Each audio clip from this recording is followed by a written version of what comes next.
তিন দফা দাবিতে মিছিল সংগঠিত করল বাম যুব সংগঠন। মিছিলটি শুরু হয় আগরতলা প্রেস ক্লাবের সামনে থেকে। পরে পশ্চিম ত্রিপুরা জেলা শাসকের কাছে ডেপুটেশন প্রদান করেন ডিওয়াইএফআই এবং টিওয়াইএফ এর নেতৃত্ব।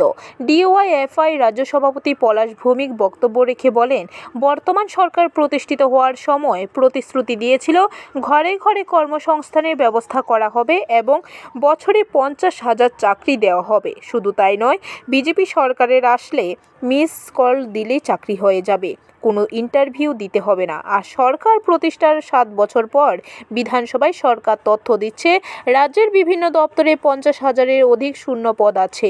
তাই শূন্য পদ পূরণ করা এবং নেশার বাড়বাড়ন্ত বন্ধ করার দাবিতে ডেপুটেশন প্রদান করা হয়েছে জেলা শাসকের কাছে।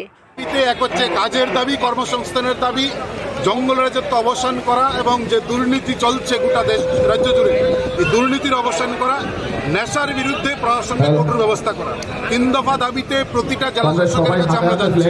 এই 3টা দাবিতে আমরা জেলা শাসককে বলছি, এই দাবিগুলা রাজ্যের 40 লক্ষ মানুষের স্বার্থে। ব্যুরো রিপোর্ট, খবর ত্রিপুরা।